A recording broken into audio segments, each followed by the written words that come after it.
నీ చెంపదెబ్బకు ఎలా ప్రతీకారం తీర్చుకోవాలో నాకు బాగా తెలుసు. ఆమెకేం జరుగుతుందో అర్థం కాక భయంతో కళ్ళు మూసుకుంటుంది. కానీ ఐశ్వర్యకి బాటిల్ తాకలేదు.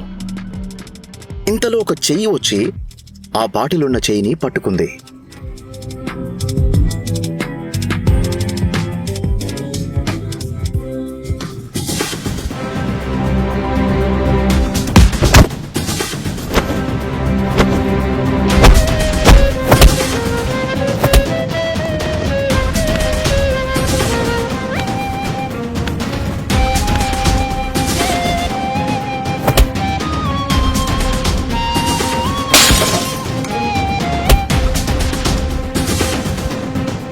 నీకు కొంచెం ఎక్కువైంది.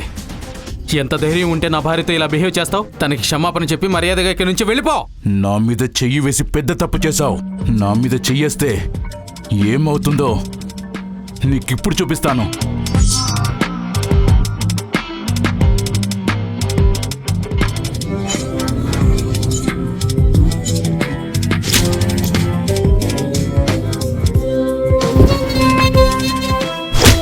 ఆకాష్ని అలా చూసి ఐశ్వర్య ఆశ్చర్యపోతుంది.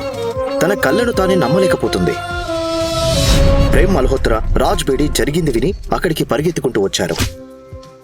ఈ బండోడు ఫుల్లుగా తాగి నేను ఒంటరిగా ఉన్నానని గమనించి నాతో మిస్బిహేవ్ చేయడానికి ట్రై చేశాడు. ఆ మాటతో ప్రేమ్ మల్హోత్రాకి విపరీతమైన కోపం వచ్చింది. ఈ సాకును అడ్డు పెట్టుకుని ఎలాగైనా ఐశ్వర్యని ఇంప్రెస్ చేసి దగ్గరవ్వాలనుకుంటాడు. ఈ విషయంలో పూర్తిగా క్రెడిట్ తనకే దక్కాలని నిర్ణయించుకున్నాడు. ఇంకో పక్క ఈ ప్రైడ్ హోటల్ వాళ్ళ ఫ్యామిలీదే అవడంతో ఇంకా రెచ్చిపోతాడు. నీకెంత ధైర్యం ఉంటే ఐశ్వర్యతో ఇలా మిస్బిహేవ్ చేస్తావు? చెత్త వెధవా, నీ ప్రాణాలు తీస్తా. నా భార్య దగ్గర ఇంప్రెస్ కొట్టేయడానికి ఇద్దరు కొంచెం ఓవర్గా బిహేవ్ చేస్తూ అతన్ని కొడుతున్నారు. ఎందుకో వీణ్ణి చూస్తే మామూలు తాగుబోతు కాదనిపిస్తుంది. ప్రేమ్ మల్హోత్రా మరియు రాజ్ బేడి వారిని కొట్టడం ఆపకపోవడంతో ఆకాష్ వాళ్ళని ఆపడానికి ట్రై చేస్తాడు. ఆపండి, వాడికి ఆల్రెడీ శిక్ష పడింది. మీరు ఇలానే కొడితే వాడు చచ్చిపోతాడు. అరే ఆకాష్, మీరు ఎందుకు భయపడుతున్నారు?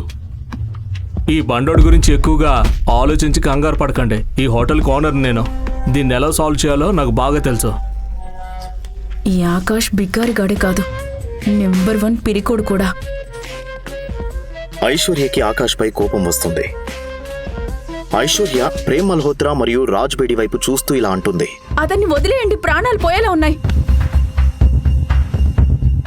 అరే ఆకాష్ భయ్యా, మీరు చాలానే భయపడుతున్నారు. నువ్వు మాతో ఉండు, నిన్ను ధైర్యవంతుని చేస్తాం. తనని ఇంతలా అవమానిస్తున్నా ఏం పట్టించుకోకుండా సిచ్యువేషన్ ని అర్థం చేసుకుని ఆకాష్ ఏమీ మాట్లాడకుండా ఉండిపోతాడు. కొంతమంది రౌడీలు లోపలికి రావడం గమనిస్తాడు ప్రేమ్ మల్హోత్రా. చూస్తుంటే వీడికి బుద్ధి మోకాల్లో కాదు అరికాల్లో ఉన్నట్టుంది. ఎంత కొట్టినా బుద్ధి రాలేదు. మరేం పర్లేదు, నేను చూసుకుంటాను.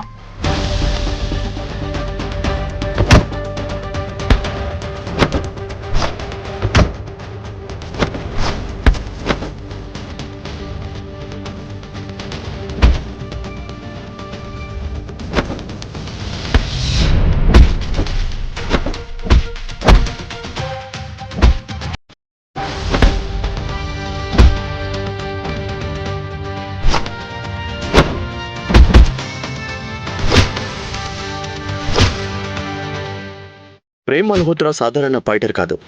కరాటేలో బ్లాక్ బెల్ట్ సాధించాడు. ఒక్కొక్కరిని చితక్ కొడుతూ గజేంద్ర ఫ్రెండ్స్ అందరినీ పడుకోబెట్టాడు.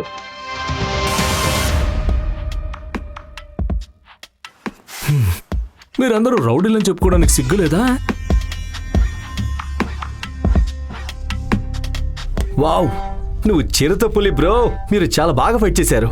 ఇప్పుడు ఇంకా మనకి రౌడీల నుండి ఏ ప్రాబ్లం ఉండదు. మిస్ ఐశ్వర్య, రూపల్, మీరిద్దరూ ఓకే కదా? ప్రేమ్ అడిగిన ప్రశ్నకి ఇద్దరు అవునన్నట్టు తల ఊపారు. ప్రేమ్ ఐశ్వర్య కళ్ళలో ఆశ్చర్యాన్ని చూడాలి అనుకున్నాడు. కానీ ఐశ్వర్య కళ్ళు తన భర్త ఆకాష్ వైపు ఉన్నాయి. కానీ తను రౌడీల వైపు చూస్తున్నాడు.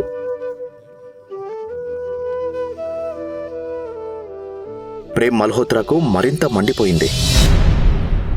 బ్రదర్, ఇప్పుడు ఈ పనికిరాని రౌడీలను ఏం చేద్దాం? వీళ్ళని పోడ్చడానికి ఎవరినైనా పిలుద్దామా? అదేం వద్దు బ్రో, నా స్టాఫ్ చూసుకుంటారా. మీరు రండి. పరాస్ కొంచెం ఓవర్గా మాట్లాడినా అంత చేసేంత దమ్ము ఉన్నవాడేం కాదు.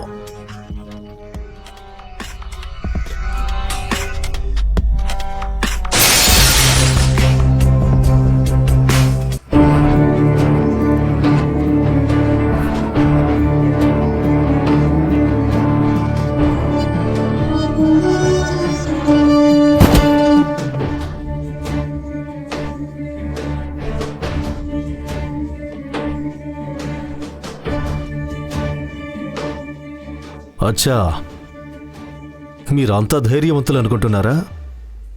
అలా అయితే నాతో కూడా ఫైట్ చేయండి. అవును, అయినా నేనెందుకు భయపడతాను? మీ అందరితో ఫైట్ చేయడం నాకు ఇష్టమైన ఆట. కానీ ప్రేమ్ మల్హోత్రాకి తెలియదు తన ముందు నిలబడి ఉన్న వ్యక్తి ఎవరో అని. తనని చూడగానే ప్రేమ్ మల్హోత్రా మాట్లాడడం మానేశాడు. ఎందుకంటే అతని ముందు నిలబడి ఉన్న వ్యక్తి సాధారణ రౌడీ కాదు, విక్కీబాయ్.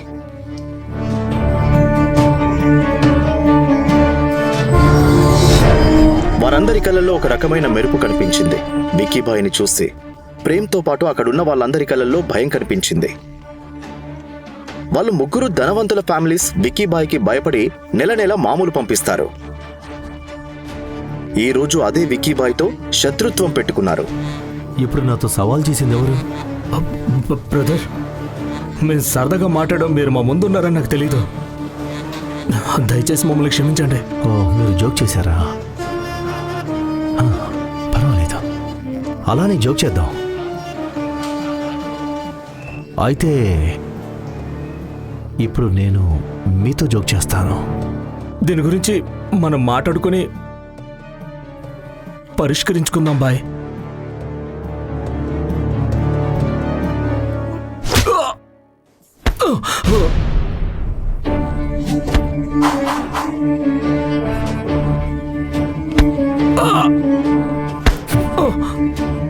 నా జోక్ నీకు నచ్చిందా? బ్లాక్ బెల్ట్ ఫైటర్ ప్రేమ్ నేలపై పడుకొని గట్టిగా అరవడం మొదలుపెట్టాడు. పరాస్ మరియు రాజ్ బేడి తమ కళ్ళను నమ్మలేకపోయారు. నవ్వు! భయంతో విక్కీబాయ్ కాళ్ళు పట్టుకున్నారు. నవ్వు!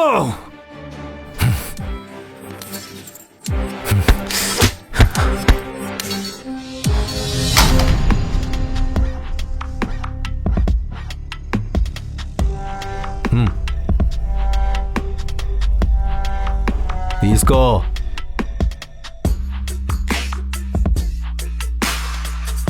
లేచేయ్.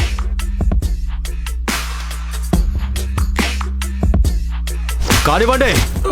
ముగ్గురు ఫ్లోర్ పై పడుకుని గట్టిగా అరుస్తున్నారు. అది చూసి అక్కడున్న రూపల్, ఐశ్వర్య భయపడిపోయారు. వాళ్ళ ఇద్దరికి ఏం అర్థం అవ్వట్లేదు. ఈ ముగ్గురి వల్ల పెద్ద సమస్యలో ఇరుక్కున్నా అనుకుంటుంది ఐశ్వర్య.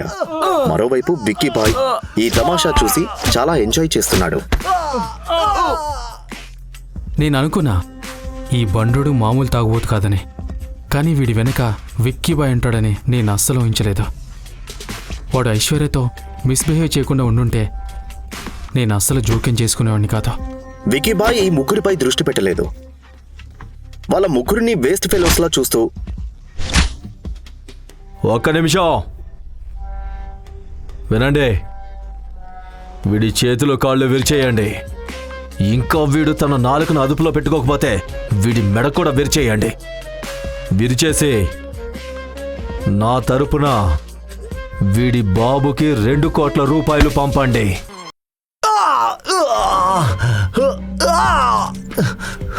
ఆపండి, ఆపండి, ఇంకా ఆపండి అని ఐశ్వర్య అనగానే భాయ్ తన వైపు చూశాడు.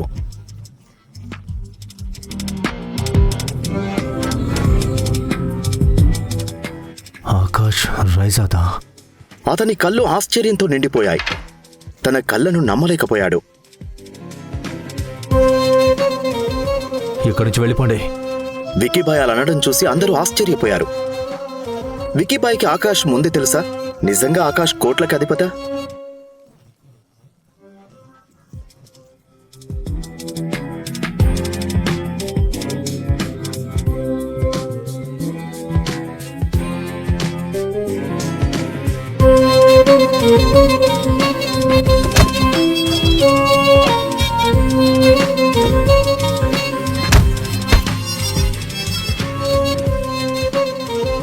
అయితే అతను బికారి అల్లుడిగా మారి సాధారణ జీవితాన్ని ఎందుకు గడుపుతున్నాడు?